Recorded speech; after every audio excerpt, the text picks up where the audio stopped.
Hey there, it's Jen from empathicmastery.com, and to grab a copy of the book, empathicmasterybook.com.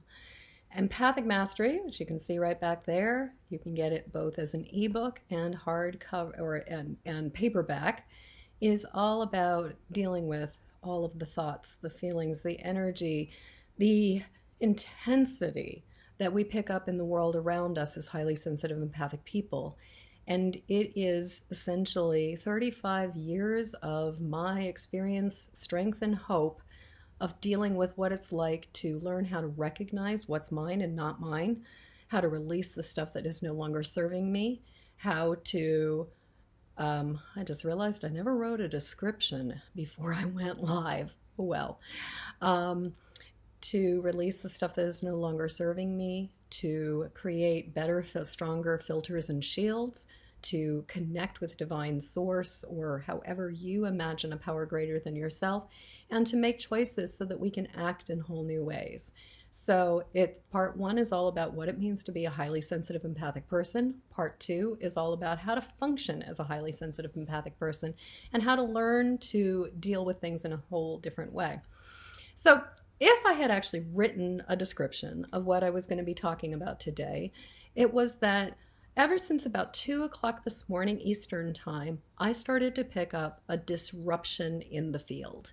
I started to feel this sort of like disturbance in the force field. Now, obviously, as a highly sensitive empathic person, it probably have been feeling disturbances in the field for weeks, maybe for months, maybe for years. So I also have been picking up on this stuff, but last night it was kind of like it just ramped up. And so I reached out to a friend of mine a little bit earlier who has this very, very dear, very adorable, I'm just going to move my beads. Actually, I'm going to take them off so they don't make noise against my mic. Who has a very adorable, like, little guy who's 3. And he's super, super sensitive, and he's picking up all the thoughts, the feelings, the energy, the stuff that is going on in the world around us. And, she sort of confirmed that, yeah, today has been a particularly hard day. And I know that a lot of people have been sort of feeling it's been really extra hard.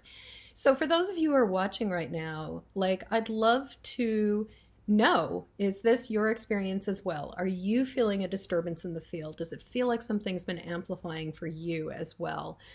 Give me some hearts, give me some thumbs up. Let me know if you're also sensing, or maybe like faces as you are sensing this. And, I've been we were talking about just all of the feelings that are surfacing because it is not business as usual.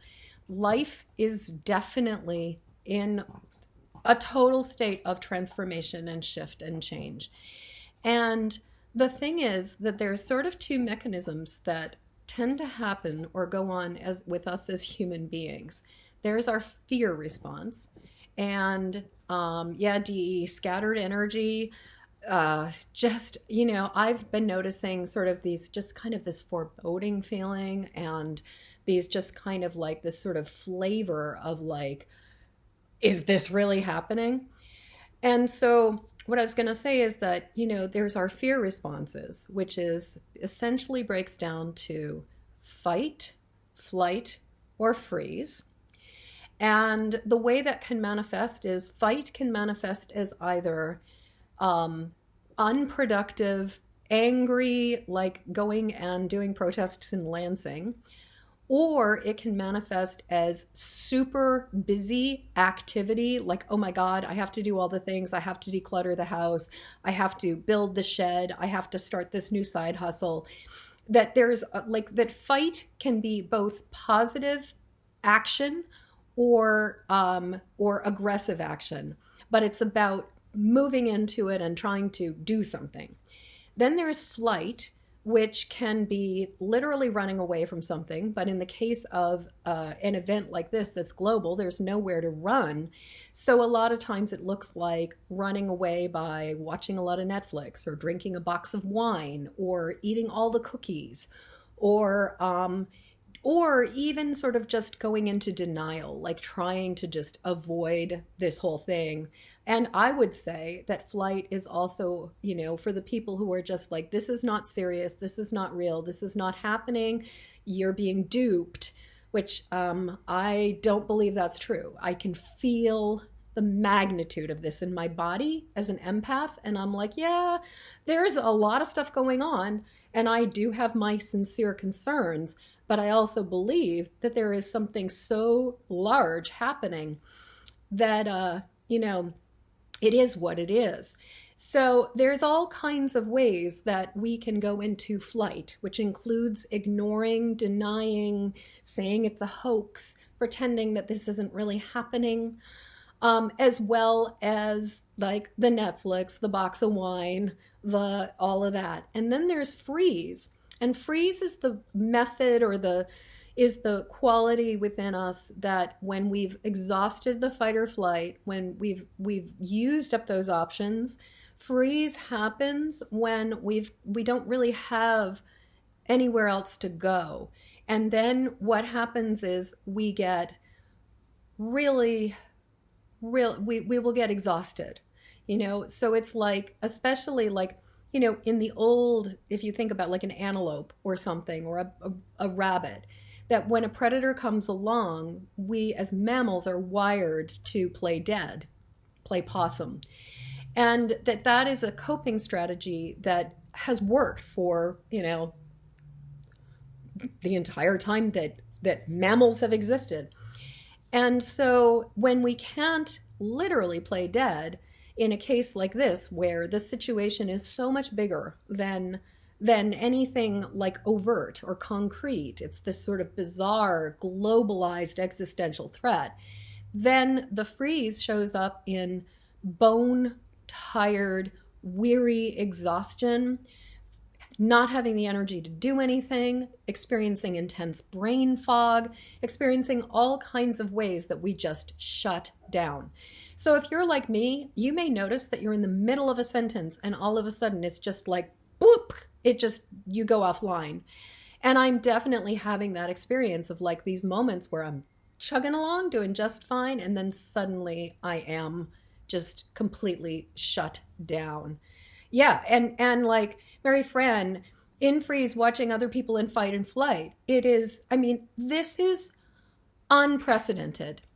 You know, and I remember other lives, and I was talking with another friend earlier who remembers other lives as well. And we were talking about the fact that for me and for her, nothing like this has ever happened in the history of humanity. Because the thing is, we are more interconnected, we are more globally dependent, information and misinformation travels faster than it ever has before. Our trade routes are more interconnected than they ever have been before. And all of us are in a place where we feel the intensity in a way, or, you know, that we can see the intensity in a way that we've never been able to before. I just have to write something to somebody asking me a question. My husband is texting me. So, excuse me. Okay, there we go. Yeah. So, you know, the thing about this is that this is unprecedented. We have more access to information. So even like if you think about the last time there was an epidemic, you know, I mean, we could say that there was the AIDS epidemic, but let's just go with the Spanish flu outbreak back in 1918. The last time that something of this magnitude was happening, it could take upwards of days for information to reach one place to another because of the fact that information had to travel over space. Now, information literally hits us in a split second. I'm here in Maine having a conversation with you guys all over the planet, and you're getting instant information from me. So as a result, everything is accelerated and amplified and moving at a pace that we've never experienced it before. And so as a result, most of us are going to be vacillating and flipping between fight, flight, freeze. And a lot of times we'll have coping mechanisms where part of us might be in fight, like, oh my God, I have to declutter the basement. And at the same time, another part of us is like, I just want to watch Tiger King nonstop all the time. And then another part of us is just like, I just need the weighted blanket and I just need to go to sleep because I can't handle this. So there's ways that we are just many of us are just going back and forth between all of these things. And as I was saying, the other day when I was recording a the last Facebook Live, the other challenge for those of us who are highly sensitive and empathic is that what I have found to be true for many of us is that one of the biggest challenges about recognizing what's ours and what's not ours is that 9 times out of 10, the filter and the lens that we perceive the distress through is through our own stories and through our own imagination. So, for example, I have a friend who the other day was picking up all the feels, and suddenly started having these intrusive thoughts about the safety of their child. Now, the thing is, their kid is fine. They've been in quarantine for a while. They've been social distancing and being very careful and very safe, and the child is fine. But there are so many people around us where they're not okay, that what can happen is that we will feel the fear, we will feel the grief, we will feel the anger, we will feel all these things. And then we will interpret it through our own lens. We will experience it coming up as our own experience. And so that's where it can get to be really challenging of what's mine, what's not mine, what's actually happening here. And am I really feeling this? Is my premonition, is my fear, is my concern my own? Or am I perceiving something through the lens or the filter of my experience? Because that's how, as an empath, we often will translate things. So that's another sort of component that can be going on for all of us who are highly sensitive and empathic. And then on top of that, there is the mechanism. So I talked about the fear mechanisms of where, being in either fight, flight, or freeze. And as an EFT master trainer, my work is all about calming down the amygdala, which is the part of our brain that's in charge of fight, flight, or freeze, and allowing ourselves to reboot our nervous system. And I'm just noticing I'm a little phlegmy, so I'm going to have a drink. Okay, that helped. The other thing that I wanted to mention before I figure we could do some tapping is that on top of the aspect of fight, flight, or freeze, there's also how, as human beings, we process loss, aka grieve. And the thing is, when it comes to a concrete grief, again, like say we lose a person, or we lose a job, or a marriage goes belly up, or we have to move from some place that we really love, like real physical things, it's in some ways it's easier to understand the grief. But for something like this, where the world is in complete transformation, turmoil, and flux, and we have no idea what's going to happen next. We can visualize for the positive. We can imagine and hold out the hope that this is leading us to clearing away the things that are no longer serving us and allowing things to shift.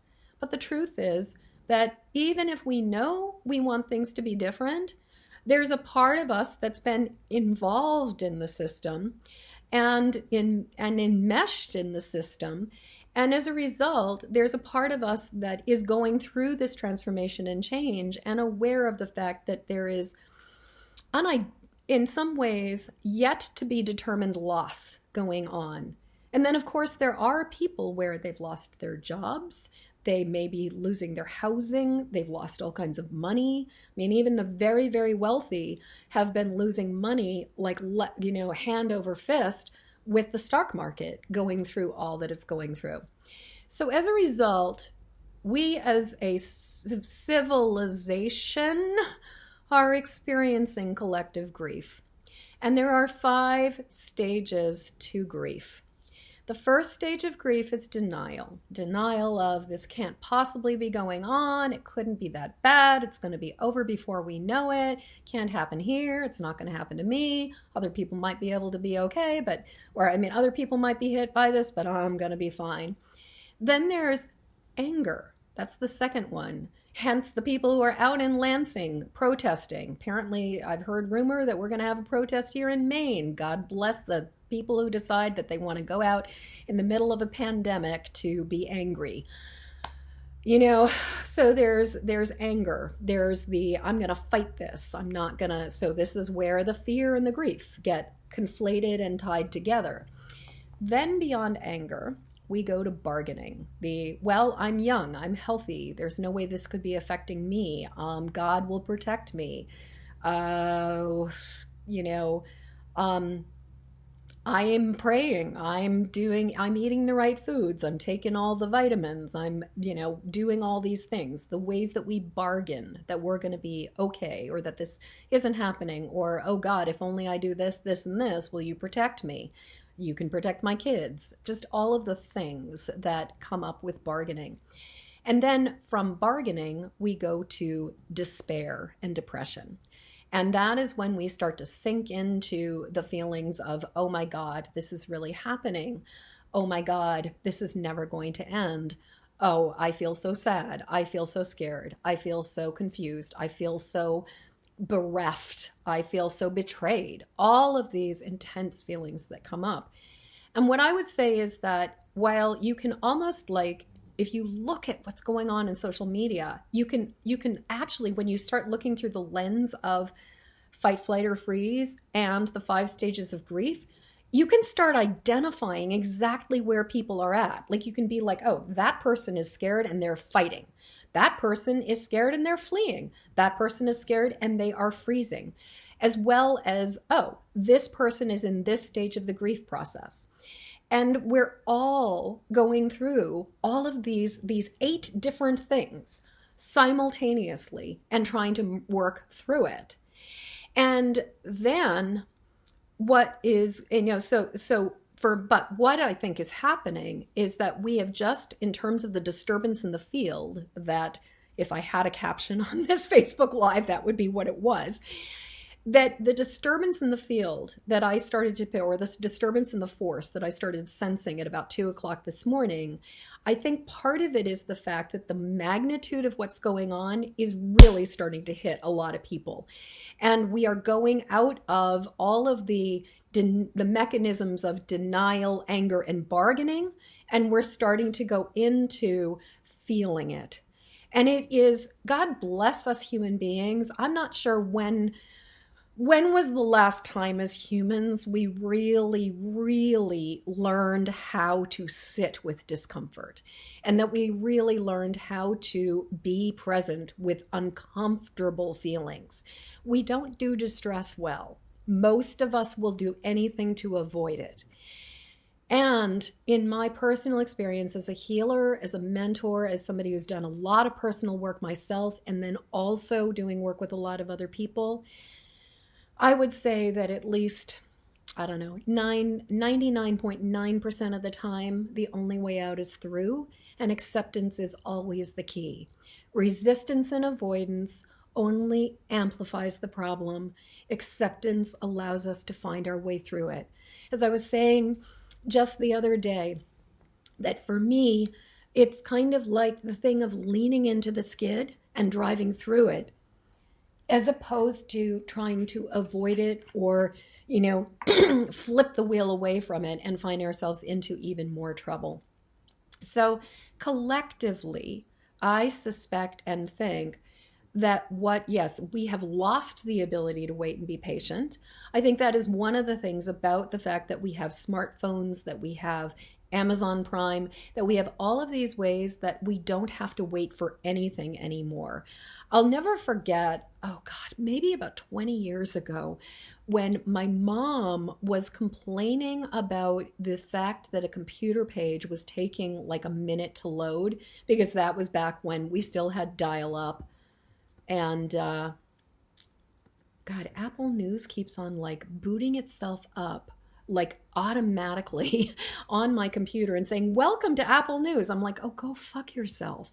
Go away. I don't want to hear you and I don't want to follow you and I don't." So I'm going to have to go back into my settings and make that disappear, because the last thing I need is uncurated news. Like right now, and that's something I really want to recommend, is be very mindful of your news exposure.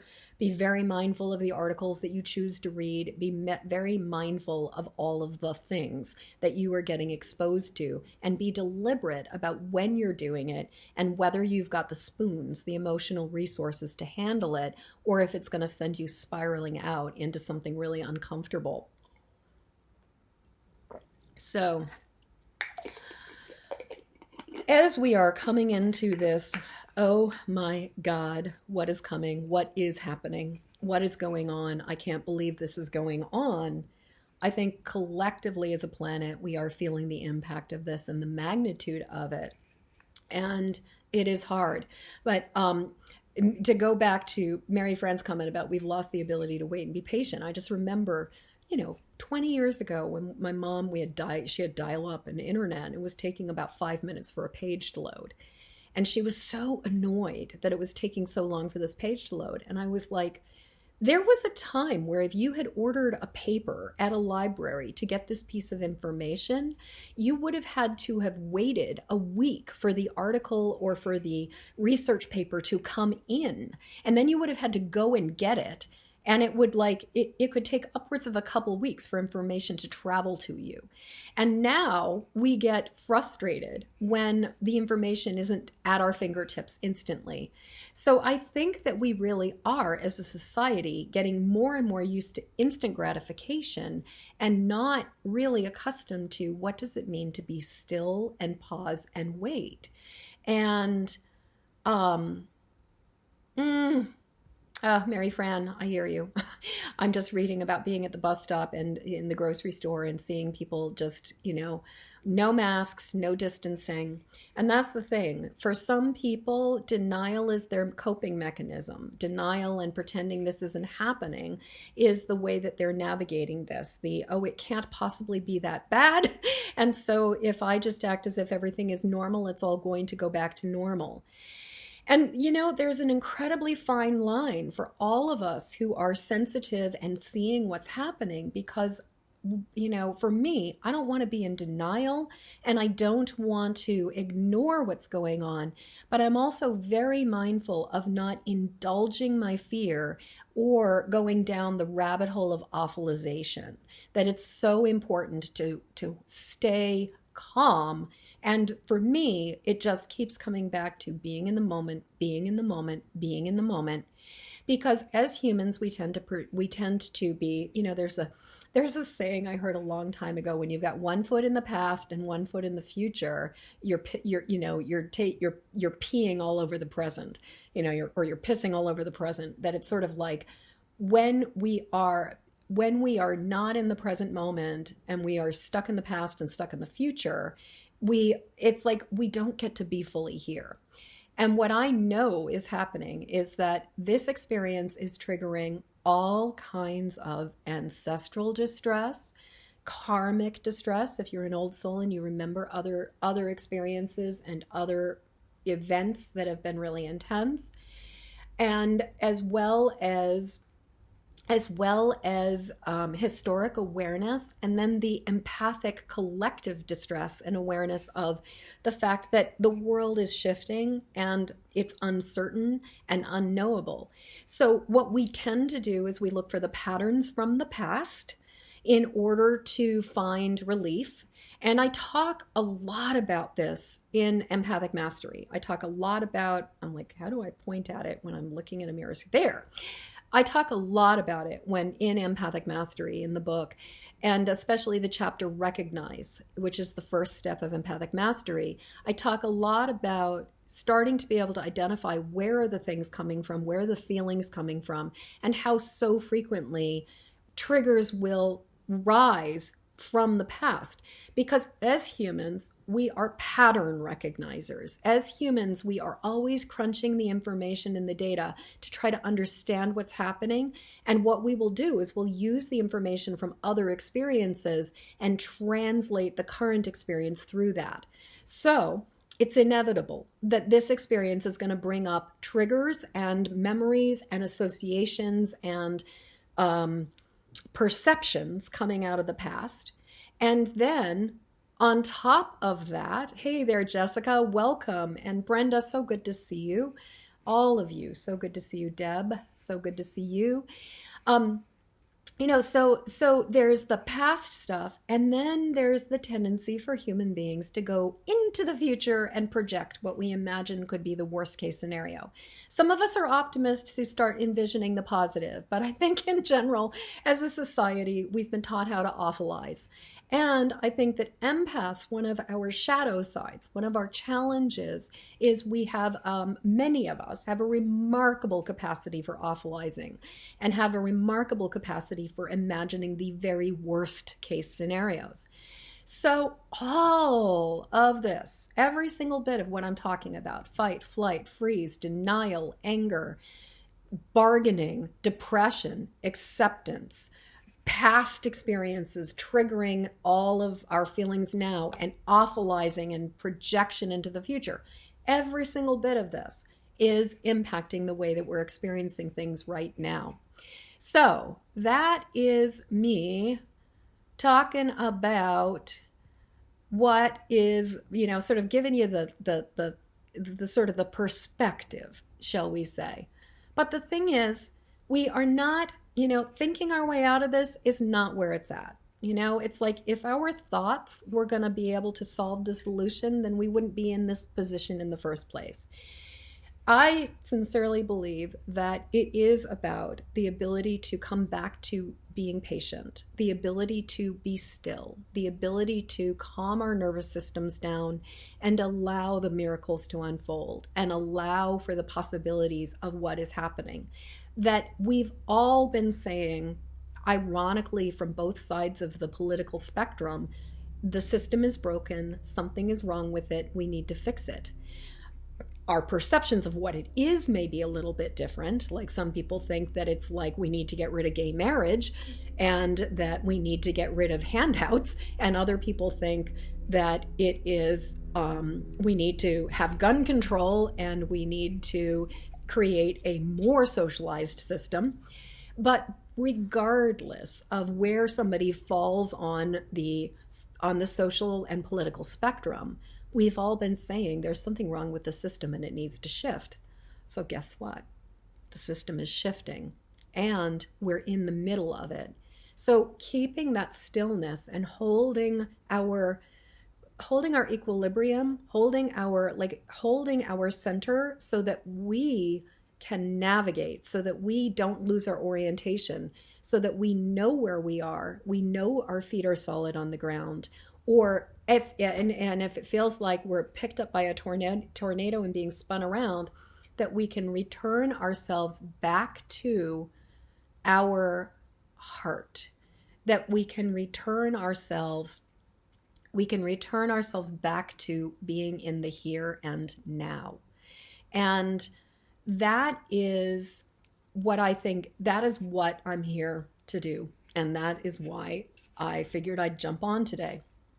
And yes, Brenda, acceptance allows us to release the fear. The more we resist, the more power we give up. 100%. I agree with you so completely. I love the saying, what we resist persists.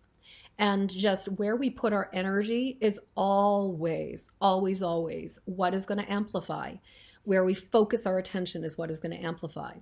So I'm going to acknowledge, but the thing that's interesting with EFT is that EFT is about acknowledging and accepting even the negative feelings, even the hard stuff, in order to create room for something different. So the paradox of the way I work as opposed to the way some kind of like law of attraction people work is that there are definitely a lot of people who are like, let's not even look at that thing over there that's coming at us, the truck that's barreling down the highway. Let's not even look at it, because if we look at it, we're going to amplify it and it's going to make it worse. And so it's sort of like that light washing denial or ignoring of something that is happening. Whereas with EFT, the way it works is that we give voice to the fear, but from a place of acceptance of it and just acknowledgement of it without adding a lot of interpretation to it, without engaging other levels of oh my God, this is happening. And then from that, we can calm our nervous systems down. And from that, we can start opening up to the possibility of the miracles of grace. And you know, if you've ever been around a little kid who is losing their shit, and you are the adult who is attempting, or you were the babysitter who was attempting to help them to calm down, you probably know that if you tell a child to stop crying, they cry louder. That if you tell a child that they shouldn't be feeling the feelings they're feeling, they get frustrated and they double down on the feelings. This is true for us as human beings. We cannot deny the feelings that are coming up. We must acknowledge and accept them in order to let them move through us. So in many ways, for me as an empath, learning that emotions are part of my makeup and letting it just be okay that I'm feeling feelings, but it doesn't have to mean anything. Because I think the other thing for a lot of us who are highly sensitive and empathic is that emotions and feelings have been interpreted as facts. And a lot of times, feelings are just feelings. And the best thing we can do is just allow it to be okay. So if you want to tap along with me and you're going to tap on your face, then if you haven't already washed your hands, then please go wash your hands, because we all know that even though we all want to touch our face constantly, at least I do, it's not a good idea if you've been like, if you've opened an Amazon box recently or been out of quarantine, been out and about and your hands have not been washed. So we want to be sure your hands are clean. So if you haven't done it, wash your hands. I'm going to show you the finger points to start with, and you can just stay on hand and finger points too. And as with all of my tapping, you agree to take 100% responsibility for your own process. Don't go to places where you don't belong. If I say something, the words don't work for you, then change the words to work for you. And obviously, a tapping sequence on a Facebook Live is nowhere near the same as doing a facilitated session with a skilled, trained professional. So if you notice stuff that is coming up, if you notice that you are like, wow, I guess I really could use some more support, then I really invite you to reach out to someone like me, maybe to me, or go over to eftinternational.org, EFTI, I think it's EFT, yeah, EFT International, and look for a practitioner in your area, somebody that feels like a good fit for you, if that feels like the right thing to do. You can also just keep tapping and work on just working with calming it all down. So I've got some words. I'm going to read them off and see if you guys can identify with them. Give me hearts and thumbs up if this is what's happening. And if you've got some other stuff, write in the comments and tell me, what are you feeling? What kind of words would be helpful for us to work with? So the words that I've already heard in my conversation with one of my dear boos is confusion, chaos, fear, sadness, denial and avoidance, and going through the being a human being or being a human doing as opposed to a human being. And just all of the ways that we are in this, many of us are kind of feeling the frenzy. And for me, I figured I'd start with just acknowledging that I've been feeling a disturbance in the field. And so if you've been feeling a disturbance in the field, then I invite you to join along. Let's just acknowledge it and tap on the ways that it's affecting us. Because I know I'm okay right here, right now. And I'm imagining if you're watching this video, you are also okay right here, right now. So side of the hand, 3 fingers on one hand and tapping on the other side. Even though I'm feeling a disturbance in the field, I've been feeling it since about, for me, it was 2 o'clock in the morning Eastern time. And I felt it on Thursday as well. When did you feel it? Just naming it. And it makes me feel anxious, worried, guilty. Because there are people who are already dropping like flies. And I can't do anything. Powerless. Overwhelmed. Sad.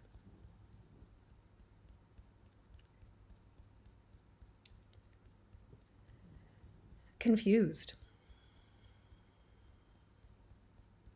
Just naming it. Add your own. I'm just acknowledging it.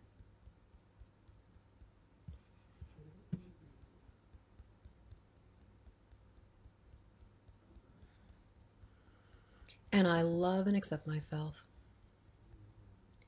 And I can recognize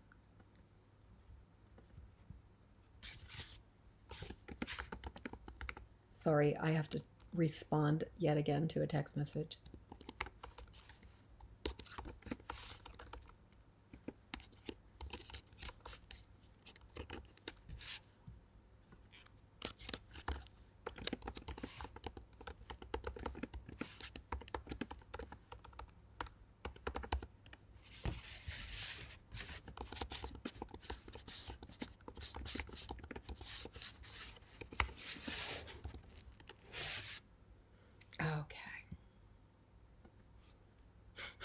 Thank you. Sorry about that.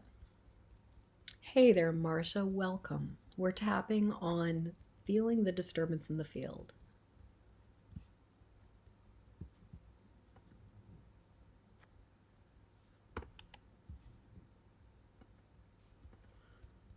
And what we are doing is something called EFT, Emotional Freedom Technique.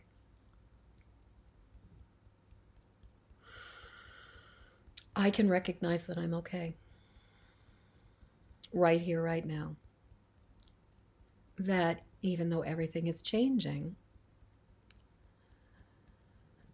I am okay. I have a roof over my head. I am breathing. My lungs are clear. I have food in my belly. I have internet.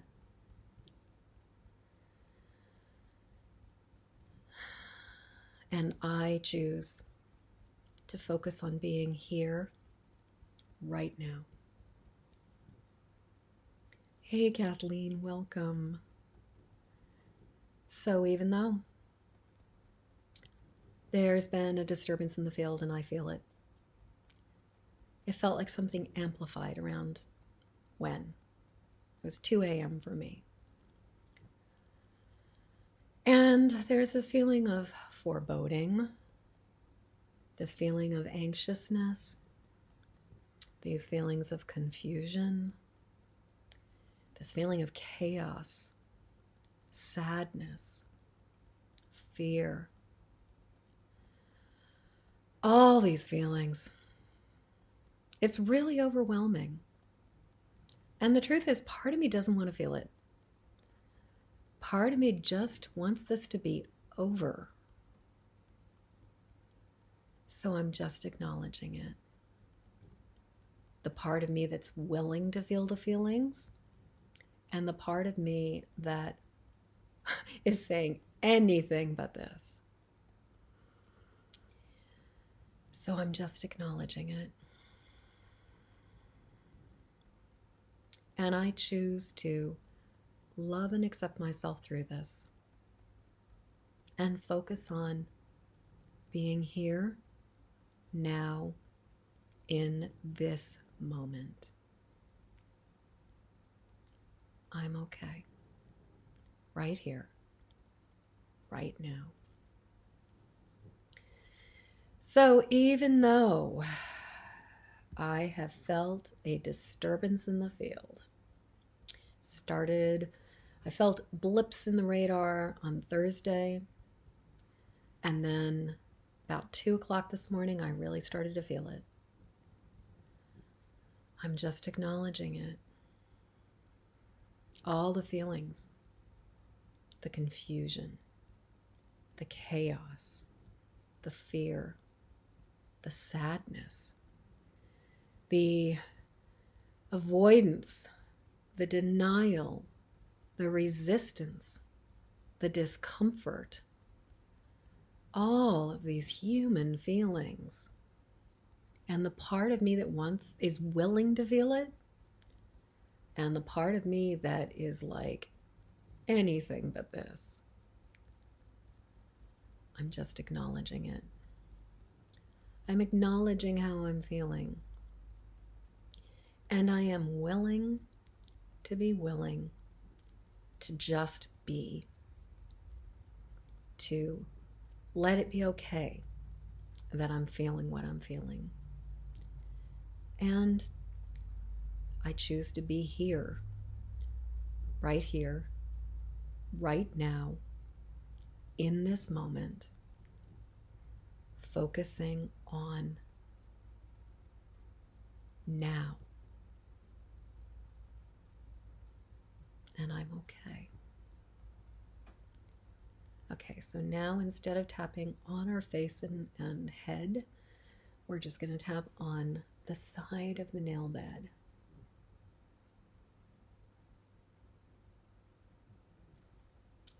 This disturbance in the field. This disruption in the force. My sense of this disruption. My sense of this disruption. My sense of this disruption. We're going to move to the other finger, the other hand. My sense of this disruption. My sense of this disruption. My sense of this disruption. My sense of this, the intensity and the magnitude of everything. I'm picking it up. And it's scary. And my imagination, it's having a field day.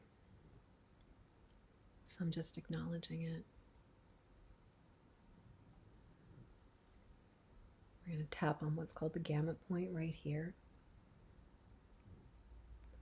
And what we're going to do is we're just going to take a deep breath, and then what I want you to do is kind of hug this. So squeeze from here and this other side here, and let's just take a deep breath.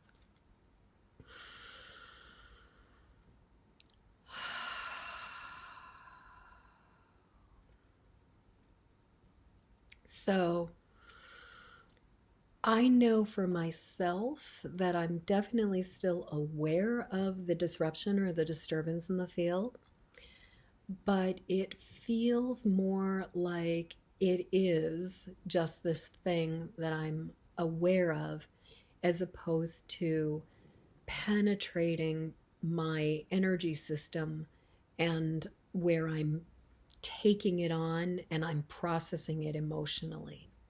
So I'm still aware of it, and I would say I personally, on a scale of 0 to 10, I can feel maybe like a 3 or a 4 of sort of distress around being aware of it.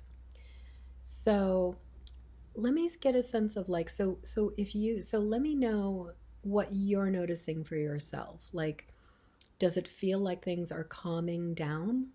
And does it feel like there's sort of more of a distance?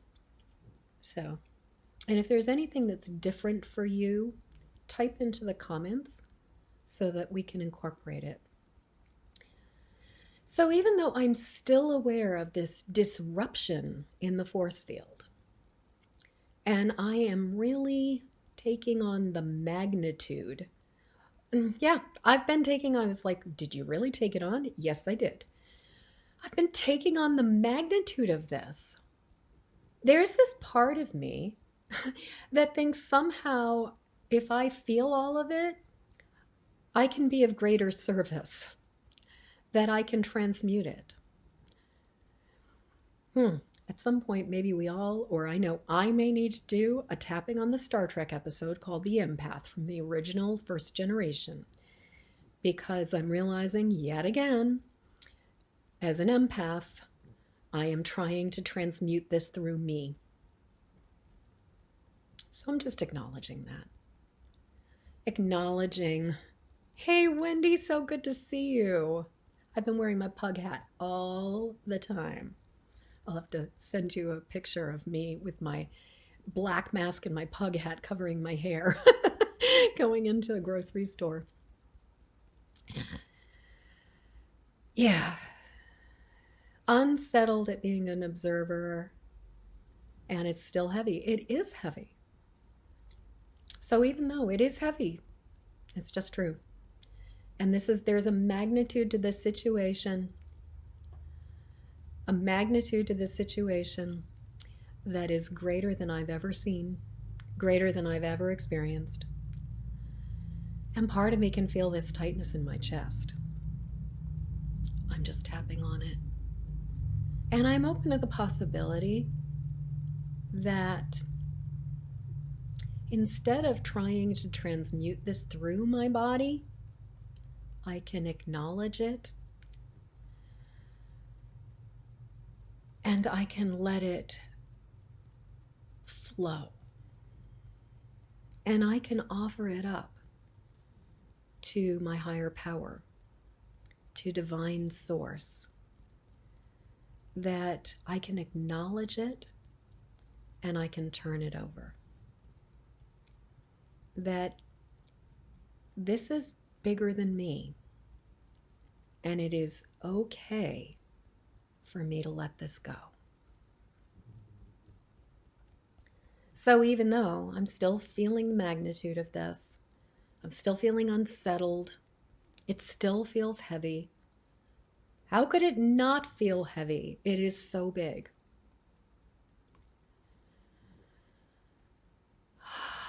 Yes, there is a part of me that feels like I can relax now that I've acknowledged it. That it's okay to acknowledge the magnitude of this, and instead of transmuting it through my empath body, I can bear witness, and it is okay for me to let this go. Hey there, Leslie, welcome. It is okay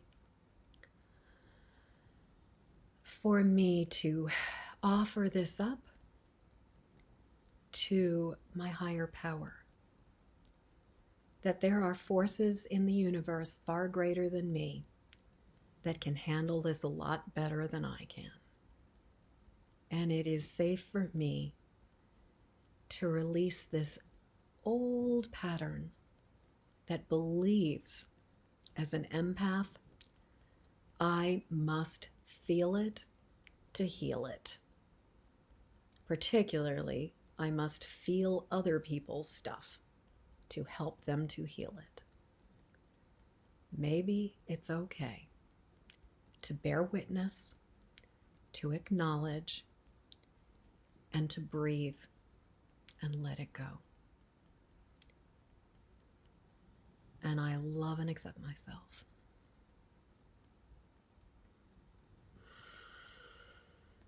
Yeah. Some days, Anne, we've got to offer it up every 30 seconds, and that's okay.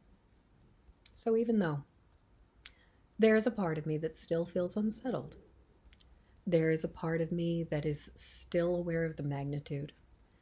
There is a part of me that is acknowledging there's been a new amplification to the disruption in the field. There's another part of me that is starting to relax. And another part of me that can just witness and see.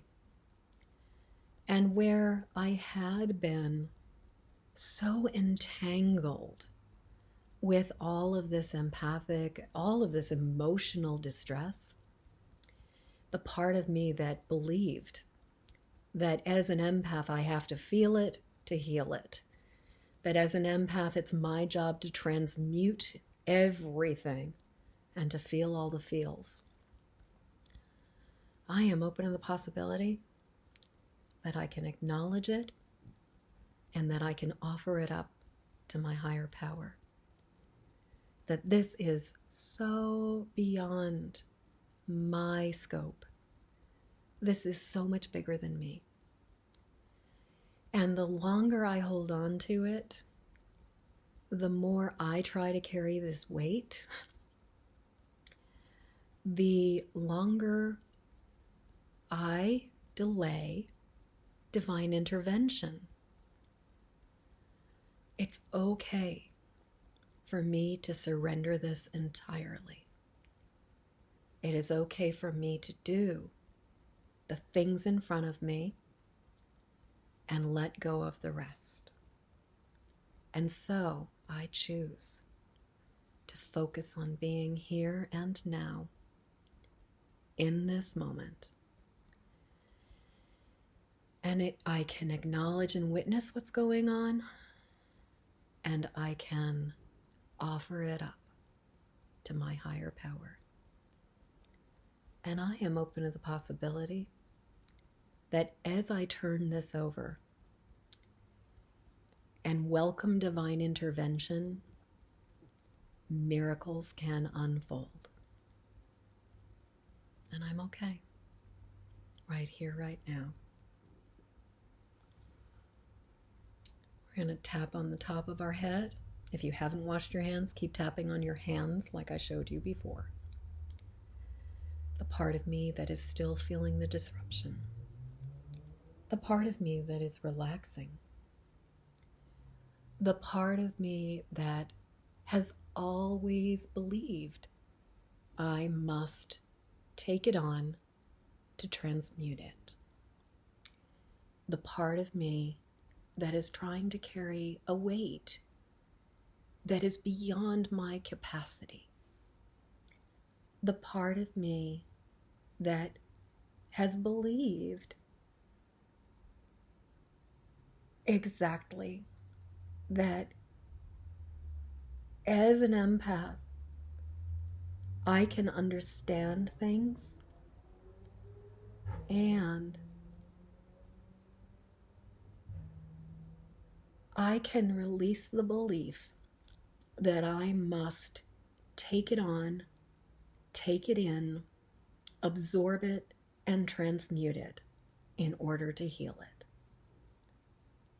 Yeah, I'm thinking, at least for me, if I could get some thumbs up from you guys, if this is really resonating for you, but what's really coming up for me is the belief that I need to feel it to heal it. And I'm not talking about my own stuff, because I do believe that when it comes to my own personal stuff, I do need to feel it to heal it. But when it comes to helping and being a healer for other people, this concept that I need to feel it to heal it, I don't agree with it. I was taught this.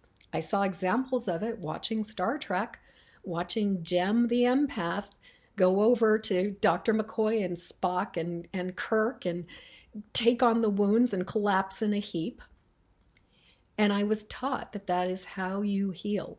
That is how, as an empath, we're supposed to do it.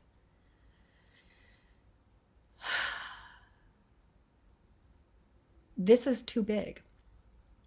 In cases where it's a small little boo-boo, we can do that. We might take a bit of a hit, it might deplete us, but we can get through it. The challenge is this is so big that that way of transmuting things, it ain't gonna work anymore. That being a sacrificial lamb, DE, I'm so glad that you know it's not your job to fix it. You have clearly done some work because I think that there are a lot of empaths who are still stuck in that idea of it's our job to fix it. So, for those of us who are still carrying any nugget of I must feel it to heal it, let's tap on this. I must feel it to heal it. That's what I was taught. I must feel it to heal it. I must feel it to heal it. I must feel it to heal it. I must feel it to heal it. I must feel it to heal it. I must feel it to heal it. I must feel it to heal it. I must feel it to heal it. Okay, now what we're going to do is we're going to do a little bit of questioning of that. Is that actually true? Do I need to feel it to heal it? Is it necessary? I wonder if it's possible that there's a better way to do this.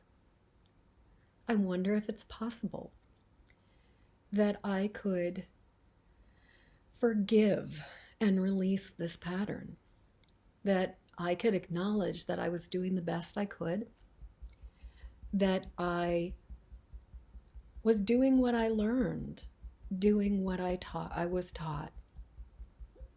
And it is safe for me to recognize it and release it.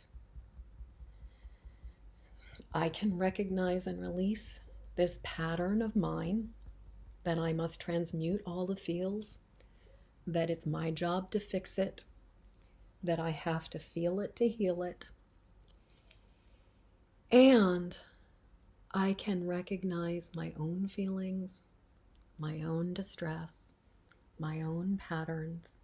I can recognize the patterns and feelings and distress that are going on in the world around me, the magnitude of all of this.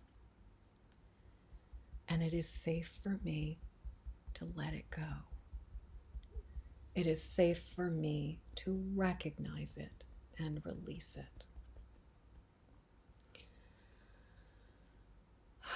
I can, instead of I must feel it to heal it, I choose. I acknowledge it, I recognize it, and I let it go. I recognize it and I release it. Instead of I must feel it to heal it, I choose to recognize it and release it. I offer it up to divine source. I offer it up to my higher power. I turn it over. I turn it over. I turn it over. It is okay for me to let this go. It is okay for me to let this go. It is okay for me to let this go. It's okay for me to let this pattern go. This pattern of it's my job to feel it and heal it. And trust that as I release the burden of this and offer it up to a power so much greater than me, I'm doing the best thing possible. It is safe for me to let this go. I can acknowledge it. I can recognize it. I can release it and let it go. And especially let it go by welcoming divine intervention. Let's take a deep breath. Let's hug the hand again, the gamut point, and take another deep breath.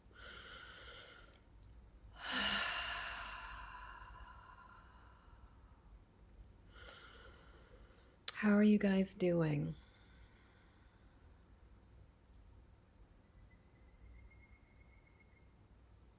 Are you feeling calmer? Are you feeling more grounded? I know I am definitely feeling like I'm disengaging from the way that I was in it and allowing myself to kind of pull back, and which I know will allow me to be of much greater support than if I'm struggling in the soup. So what do you say we do one more round? And I know for me that direct prayer can be really, really helpful. What I will say is I am a dyed-in-the-wool universalist. I believe that God has as many faces and names and qualities as there are living beings on this planet, and that your experience of the divine and my experience of the divine may be different. It probably is different. And so whatever name works best for you, whatever your belief system is, just that idea that there is a power greater than us, that there is something bigger, whether it's the force of love, whether it's some omniscient guy in the sky, whatever it is. And I'm actually thinking that it feels to me like welcoming angelic and sort of blessed. I'm always a fan, as you might be able to tell, of the Blessed Mother. I'm just sort of thinking for right now, welcoming the support of the angels feels like that would be helpful for me. If there's some other kind of support that you want to invoke and welcome instead, then just change the words to work for you. So even though we are in an unparalleled time, and I have been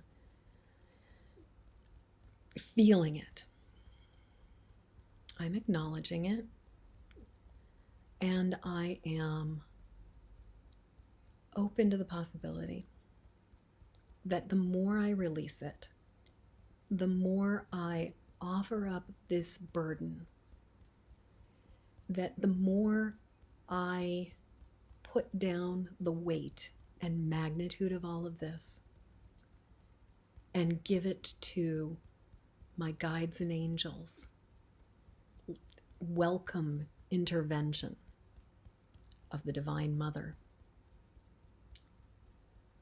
the more miracles can unfold. And so I welcome miracles, and I choose faith over fear. And so I pray, Blessed Mother, Holy Guardian Angels, Divine Source, relieve me of the burdens that I take on that are not mine to take. Release me from my fear. Release me from my doubt. Amplify my faith. Relieve me of the obstacles that would keep me from doing my work for the highest and greatest good. And please mitigate my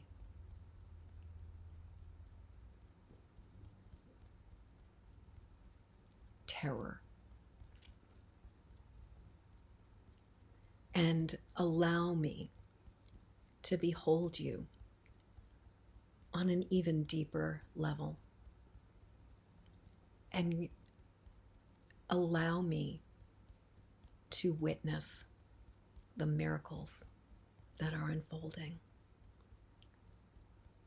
even in the profound distress and discomfort.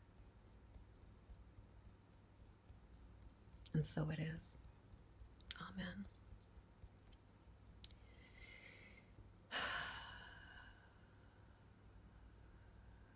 Blessed Mother, Divine Source, Holy Guardian Angels,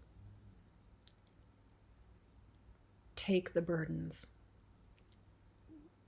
that are so beyond me. Mitigate my fear. Amplify my faith. Help me to release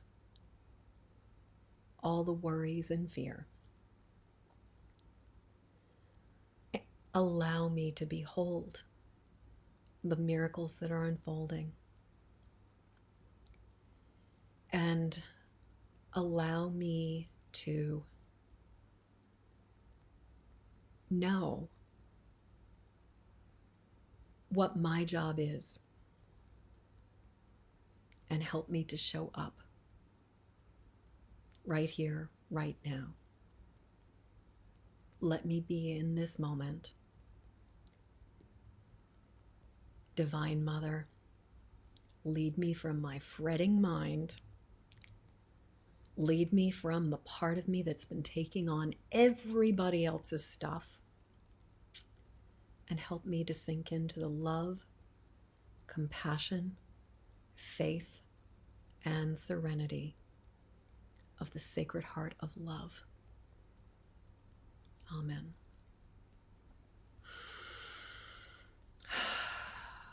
Divine Mother, Holy Sacred Source, Blessed Guardian Angels, all the powers of this universe that are here for good and righteousness, that are here for the highest and greatest good, hear our prayers. Lead us from our worry. Lead us from the burdens of taking on the magnitude of this. Lead us from the illusions that keep us stuck. Relieve me of all the misunderstandings and responsibilities that are so beyond me. Please amplify my faith, mitigate my fear,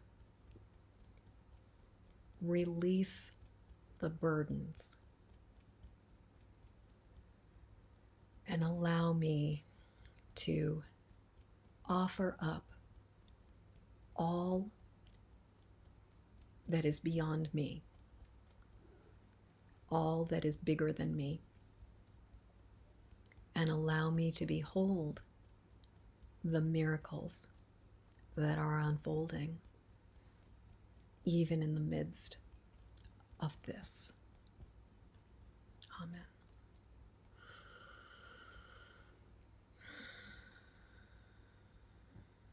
Divine Mother, hear our prayers.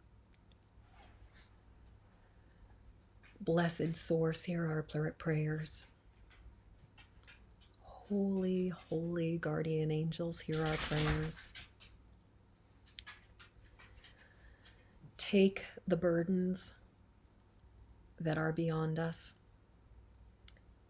Amplify our faith. Mitigate our fear. Reveal the miracles that are unfolding. and allow me to be a channel for your peace, your love, your creativity. Let me be a source for your healing, that I may be healed and I may be a healer. May I release the illusions of responsibility. May I release the part of me that believes it's my job to carry the burden. May I release the fear that I have been swimming in, and the part of me that has gotten sucked into the chaos. I offer all of this up. The magnitude of this situation. And I acknowledge my human feelings with all of this uncertainty. And I welcome love. Divine Mother, help me, lead me from my fretting mind, from the part of me that is stuck in the past, triggered by the past, and projecting into the future. I don't know if you guys could just hear that, but Bob was making all kinds of gagging noises as I said that. Bob is my pug, if you don't know.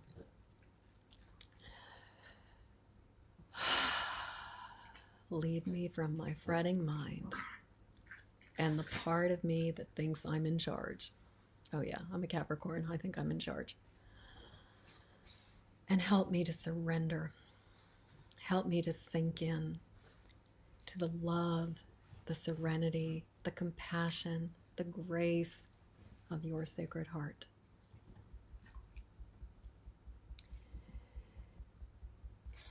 Divine Mother, hear my prayers, hear our prayers. Holy Guardian Angels, lift these burdens from us. Great Spirit, Sacred Presence, do for us what we cannot do for ourselves. Know the prayers within us. Know the prayers that are beyond us. Know the things that we can speak. Know the things that we don't even know how to speak. Please take these prayers in whatever form they come, in all of their human perfections and imperfections. I turn it all over. Amplify my faith. Mitigate my fear. This or something better. Let me know your presence and help me to breathe. Help me to accept. Help me to be here now in this moment. Lead me from my fretting mind and help me to sink into the here and now. Help me to surrender to this moment. Help me to accept my own feelings and recognize what's mine and what's not mine, and release the rest. Allow me to sink in even more deeply to the Sacred Heart of the here and now. Let me breathe in to the heart of love, and as I exhale, breathe out the past, breathe out the future, so that I may be fully here and now. Amen. Amen. Let's put our hands over our hearts. Kind of sort of think of like this is like the Eagle Scout kind of thing. And just let's breathe in and just really breathe into your heart, into this moment right here, right now. Breathing in and breathing out. I choose to be here, right now. I choose to relax. I breathe in calmness and peace, and I breathe out tension and worry.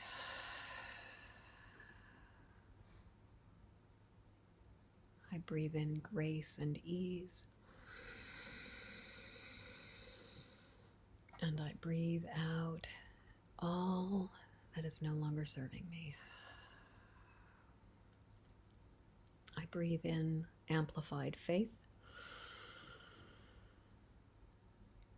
and I breathe out all the rest.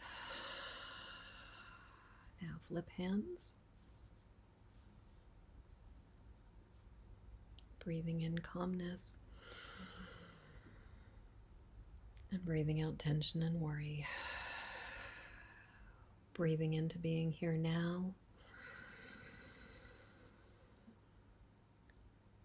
and breathing out the past and the future. Breathing into the sacred heart of love.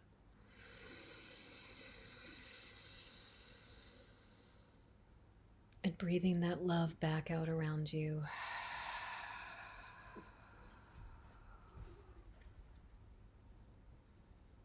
The beauty of this is every single time you breathe in, you can breathe in a deeper connection to that sacred heart.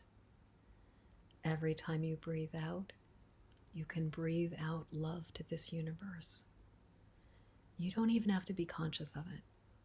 Each breath is an affirmation, is a connection to the divine. And each exhale is a releasing of the love out into the world. And the beauty of it is, all you have to do is breathe. We have activated the breath of love. We have activated the inhale to the sacred heart and the exhale to universal love. And now it's as easy as breathing. One more breath. And letting it go. Thank you so much, Jessica. So glad you were here. To all of you who've been here helping me to weave this magic and to do this work, I am so grateful for your presence. I am sending you all so much love. And if you know of anybody who might find this useful, please hit the share button. Please like this. Please share this. Please pass it along to other people who would find it useful. Empaths who are swimming in the emotional soup and who have been taking on all the feels, so that we can untangle, we can detach, we can disconnect ourselves from the stuff that is not ours. And so that we can become even stronger, even calmer, even more grace-filled beacons of love and support. Oh, Lorraine, it is so good to see you. I'm so glad you're here. And Mary Fran, you are so welcome. You guys, I am just sending you so much love. What a wild ride. What an exquisite ride. What an amazing time. These are the moments we were born for. We are here as beings of light. We are here to anchor the calmness. We are here to honor and acknowledge the feelings and let them flow. So, you guys, this is amazing. Thank you so much. I had no idea that we were going to come up against the old chestnut of I have to feel it to heal it. And I'm just deeply grateful for all of you who have been here and for the miracles that are unfolding. So, thank you for helping me to spread the word. Thank you for passing this along. And if you don't already know, I wrote this book, and it is I'm so proud of it. It's It's got 380 pages, and it was written for times like these. If you are struggling, if you are wondering, if you are like, oh my God, being a highly sensitive empathic person right now is hell, that's what this book is all about. So please check out empathicmasterybook.com to go grab an ebook copy or a paperback copy and pass it along to other people. At this point in time, it's got like 27 5-star reviews. If you've already read it and you haven't left a review and you feel like, giving it some love over on Amazon, I'd be profoundly grateful. And I'll just say, I had a lot of help to bring it into the world. It's been through many hands to make it really accessible and really readable, and I just invite you to check it out. I am so proud of it, and I just want people to have access to it. And as a result, I've actually lowered the price. The ebook is at 55% off, so it's only $4.44 right now. And I've also made the paperback available for 20% off and that will go on for the entire duration of the quarantine, because this book is all of the tools and all the information that we need to navigate this time. And yes, Mary Fran, I agree. It is absolutely exquisite timing for this book to exist. And in case you're an audiobook person and you want to listen to me chattering away at you for God only knows how many hours, I am in the process. It's in the works. I'm in the process of getting things lined up and set up so that I can record the audiobook. So it's coming, I promise, because I love audiobooks. Oh, Brenda, thank you so much. It really is.